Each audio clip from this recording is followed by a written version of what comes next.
Chào các bạn, tôi là Trường, người kể chuyện thực tế. Hôm nay tôi sẽ tiếp tục nói thẳng, nói thật và nói hết. Nào, hãy cùng bắt đầu.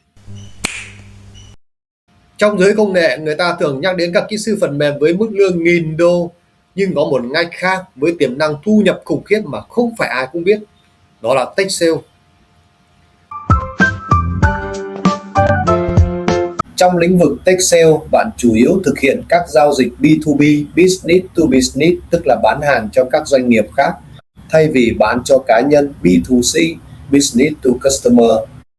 Hiểu đơn giản, tech sale là quá trình bán các giải pháp công nghệ, có thể là phần mềm dịch vụ trên cloud, ký hiệu SaaS, phần cứng, hạ tầng số, smart home, IoT hoặc các dịch vụ IT cho các doanh nghiệp khác.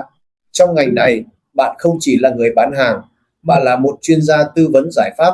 Trong khi nhiều ngành nghề dần bị AI xóa sổ, tech sale dự báo sẽ bùng nổ, trong đó nổi lên là mô hình bán hàng giá cao cho các tầng lớp giàu có. Đó là dạng bán hàng có cảm xúc, high ticket sale, thay vì bán hàng giá thấp như trên các sàn thương mại điện tử B2C. Cú chuyển mình từ kỹ thuật sang thương mại. Tôi có những người bạn rất thành công sau khi chuyển đổi thành công từ nghề tech sang tech sale. Phần lớn họ rất bất ngờ với sự gia tăng thu nhập trong công việc này. Và còn bất ngờ hơn nữa là hơn một nửa những người làm sale trong ngành này chưa bao giờ làm tech trước đó. Họ bén duyên với tech sale chỉ đơn giản là muốn trở thành rainmaker, những người tạo mưa cho doanh nghiệp. Tôi cũng có biết một chị đồng nghiệp tốt nghiệp chuyên ngành kế toán ngân hàng. Sau 20 năm đi làm, chị đã trở thành tech sale từ lúc nào không hay. Chị tham gia nhiều dự án tech từ IT đến viễn thông, điện, năng lượng. Công việc của chị ban đầu là follow giấy tờ, giám sát thầu vụ, báo cáo nhật ký thi công. Sau vài năm, chị được cân nhắc lên vị trí giám đốc kinh doanh. Chị nói rằng chị cũng không biết công việc chị đang làm trong nhiều năm qua là tech sale. Chị chỉ biết rằng các dự án sếp giao cho chị có tới 90% là về kỹ thuật, mặc dù chị chẳng biết gì về kỹ thuật cả. Tôi còn sửng sốt khi trong một buổi cà phê cùng chị am hiểu quy trình sản xuất phần mềm còn hơn bất cứ chuyên viên quản lý dự án nào tôi từng tiếp xúc. Chị nói vanh vách nào là use case, change request, nghiệm thu UAT, báo cáo hoàn công, vân vân. Đây là các câu chuyện có thật, được tôi kiểm chứng cẩn thận. Tôi không modify, tất cả những gì tôi làm là nói thật, nói thật. Sự thật là gì? Tech sale là một trong số ít nghề mà bạn có thể bước vào mà không cần kinh nghiệm hay bằng đại học. Và nghề này có rất nhiều điểm tích cực, có rất nhiều cơ hội phát triển cả chiều dọc lẫn chiều ngang. Bạn có thể kiếm được rất nhiều tiền ngay từ đầu và còn kiếm nhiều hơn nữa về sau. Công việc này cũng rất linh hoạt, bạn có thể làm từ xa. Và quan trọng nhất là nhu cầu tuyển dụng trong ngành này cực kỳ lớn. Tôi biết một người đã làm tech sale khoảng 4 năm, bạn ấy có cả kinh nghiệm hunter lẫn farmer. Hunter là người đi tìm kiếm khách hàng mới, họ chủ động tiếp cận và tạo ra doanh thu mới cho công ty, còn farmer là người phát triển tệp khách hàng hiện có, họ xây dựng thêm mối quan hệ và mở rộng doanh thu từ khách hàng cũ. Thực ra mà nói thì đây là hai ngách khác nhau của cùng một nghề sale.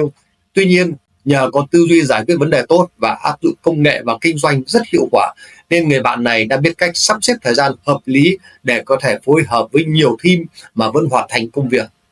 Ngoài mức lương cứng thuộc dạng khá cao, bạn này còn được công ty thưởng bằng thu nhập cả năm nếu chốt doanh số vượt mong đợi. Nghề software developer sẽ dần biến mất. Trong vài năm tới, ngành phát triển phần mềm sẽ suy giảm nghiêm trọng, đặc biệt là các công việc kỹ thuật cấp thấp. Những công việc mà trước đây từng mang lại thu nhập nhiều ngàn đô cho kỹ sư Việt. Tôi phải nói một sự thật chua chát thế này về sự suy thoái tất yếu của một nghề từng làm thay đổi cuộc sống của thế hệ chúng tôi. Trí tuệ nhân tạo AI đang khiến phần mềm trở nên rẻ và ít giá trị hơn. Nhưng AI không thể thay thế người bán hàng có cảm xúc, những người có năng lực giải quyết tình huống ngay tại hiện trường, những người có tấm lòng bao dung và xử lý mềm mỏng khi có tranh chấp. Và tech sale nằm trong những nghề không thể bị tác động bởi AI. Trái lại, tech sale được hưởng lợi hơn rất nhiều nhờ AI. Một người bạn là doanh nhân đến từ Mỹ khi được tôi cho xem giải pháp quản lý văn bản điện tử của một trong những công ty công nghệ lớn trong nước với hơn 1.000 tính năng, đặc biệt có những tính năng nổi trội như là chữ ký số, scan OCR để nhận diện văn bản. Xem xong, anh ấy phán một câu rằng phần mềm dạng này bên Mỹ họ dùng AI và các giải pháp LCNC, viết tắt của Low Code No Code. Chỉ mất 1 ngày để hoàn thiện toàn bộ mã nguồn và mất 7 ngày để test và hoàn thiện. Anh ấy thắc mắc tại sao các bạn không bán các sản phẩm nước ngoài, chi phí rẻ hơn và đặc biệt cơ hội kiếm tiền cao hơn rất nhiều. Quan sát một vòng trên các trang mạng tuyển dụng trong 3 tháng gần đây, tôi nhận thấy vị trí Tech Lead và Tech Sale đang đưa offer với mức lương khá cao, trong khi các vị trí quản lý dự án và BA Business Analyst thu nhập đã đứng hình từ nhiều năm nay.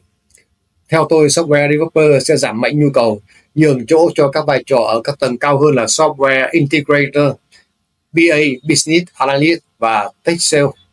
Tại sao làm sale trong ngành tech có xu hướng tăng về thu nhập so với các vị trí khác? Trong bối cảnh Việt Nam, các doanh nghiệp trong nước gần như không chống chọi được làn sóng các sản phẩm nước ngoài nhập vào Việt Nam. Ví dụ như giải pháp ERP nguồn mở với cái tên khá đình đám là Odoo đến từ châu Âu, Laxiu của công ty ByteDance Trung Quốc, một cái tên rất là quen thuộc vì là công ty mẹ của TikTok. Do vậy, làn sóng layoff hiện nay diễn ra khá nhanh. Nhiều nhân sự lập trình viên trong nước nhận thấy cơ hội đi sell các sản phẩm nước ngoài là lựa chọn đúng đắn cho tái định hướng nghề nghiệp. Họ tham gia mạng lưới phân phối cho các nhãn hàng của nước ngoài. Công việc của họ chỉ đơn thuần là triển khai và bản địa hóa các sản phẩm ngoại. Xét về góc độ thực tế, các sản phẩm made in Việt Nam không thể cạnh tranh được với các sản phẩm Trung Quốc. Điều bất ngờ nhất là trong các top phần mềm AI có tên tuổi trên thế giới thì đến một nửa là của Trung Quốc rồi. Tôi cho rằng sinh viên ngành tech ở Việt Nam đang rơi vào khủng hoảng thừa. Đó cũng là lý do nhiều sinh viên không thể xin được việc. Dự báo trong những năm tới, nhu cầu về các công việc thương mại sẽ tăng cả cầu và cung. Với các dự án triển khai thực tế, chi phí sản xuất chỉ chiếm 30% trên tổng chi phí dự án. Các dự án gia công quốc tế thì tỷ lệ này cao hơn, dao động từ 45% đến 65%. Và có thể nói miếng bánh kinh doanh luôn luôn là miếng bánh béo bở nhất. Tech sale là người có tư duy tạo mưa. Trên thế giới, tech sale là những người tạo mưa, tiếng Anh là rainmaker. Họ là những người mang về khách hàng, doanh thu và sự hiện diện thương hiệu đầy giá trị. Điểm khác biệt của một rainmaker nằm ở khả năng kết nối, tư duy giải quyết vấn đề và sự kiên trì. Trong đời sống thường ngày, rainmaker có thể là bất kỳ ai, từ người nhân viên kinh doanh luôn dẫn đầu doanh số đến chuyên gia marketing liên tục tìm ra những cách thức sáng tạo để quảng bá sản phẩm. Thời đại kinh doanh và công nghệ, song kiếm hợp bích. Ngành công nghệ ngày nay rất phức tạp, không còn các công nhân chế tạo từng ốc vít hay các lập trình viên viết từng dòng code nữa. Một thực tế nghiệt ngã là ngành công nghệ thuần túy sẽ bão hòa và biến mất. Thay vào đó là sự kết hợp hybrid giữa công nghệ và kinh doanh.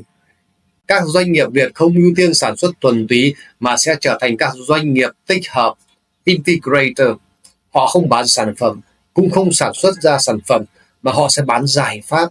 Họ sẽ nhập các sản phẩm từ nhiều quốc gia, sau đó đóng gói để tạo ra giải pháp hoàn chỉnh. Các siêu dự án ra đời cũng chính là đi lên từ mô hình như vậy. Tech sale có sức hút là nhờ công nghệ thông tin, đúng hay sai? Không hẳn vậy.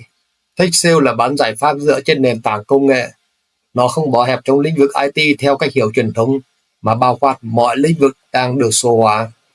Ví dụ, về năng lượng và điện, Tech sale tham gia vào các cái giải pháp như hệ thống lưu trữ điện năng, điện lưới thông minh.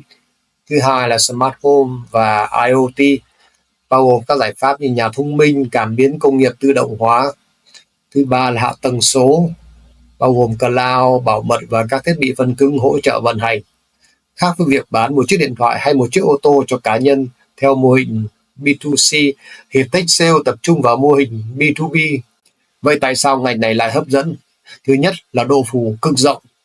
Từ công ty phần mềm cho đến các tập đoàn năng lượng tái tạo đều khát nhân lực Tech sale. Thứ hai là giá trị hợp đồng rất lớn. Mỗi thương vụ có thể lên tới hàng trăm ngàn đô la. Thứ ba là rào cản thấp. Bạn không nhất thiết phải có bằng đại học hay kinh nghiệm kỹ thuật để bắt đầu. Và thứ tư là không cần trèo kéo như mô hình B2C. Công việc của bạn là thấu hiểu nỗi đau của doanh nghiệp và dùng công nghệ để giải quyết nó. Các bạn nghĩ sao về cơ hội này? Hãy cho tôi biết bình luận bên dưới video. Nếu thấy nội dung này hữu ích, các bạn cho kênh một lượt like hoặc một lượt đăng ký để theo dõi các nội dung mới nhất nhé. Kết luận tóm lại như này, Tech sale không chỉ là một công việc, đó là một kỹ năng thực chiến. Cho dù bạn có định trở thành doanh nhân hay không, kinh nghiệm trong mảng sale sẽ giúp bạn có tư duy phản biện, khả năng gây ảnh hưởng và giao tiếp vượt trội. Những thứ sẽ định hình sự nghiệp của bạn mãi về sau. Và tôi tin rằng Tech sale có tuổi thọ dài hơn các ngành về kỹ thuật thuần túy, nhưng nghề dễ bị tác động mạnh từ AI. Với các bạn sinh viên, các bạn nên định hướng nghề nghiệp theo xu hướng đa kỹ năng, đừng đóng khung trong một ngành hẹp để tránh rủi ro tác động ngày càng xấu từ AI. Hãy học thêm kỹ năng BA, Business Analyst, các kỹ năng về thương mại, tài chính. Những kỹ năng cần thiết này sẽ trở thành tech sale với thu nhập dự đoán có thể đạt trung bình lên tới 100 triệu một tháng trong 5 năm tới. Các bạn có thể đọc cuốn sách nổi tiếng có tiêu đề là How to be a Rainmaker, tạm dịch làm thế nào để trở thành người tạo mưa. Cuốn sách dạy các nguyên tắc cơ bản của sale, kinh nghiệm tech sale có thể giúp bạn thăng tiến và giao tiếp hiệu quả hơn. Bạn không nhất thiết phải là người trực tiếp bán hàng. Bạn có thể trở thành Solution Consultant hoặc là Sales Engineer. Ở các nước phát triển, các công việc này có thu nhập còn cao hơn cả CEO. Cảm ơn các bạn đã xem video. Hãy ủng hộ kênh bằng cách theo dõi, đồng thời like và chia sẻ để kênh phát triển. Tôi sẽ tiếp tục ra các video về bài học thực tế. Xin chào và hẹn gặp lại.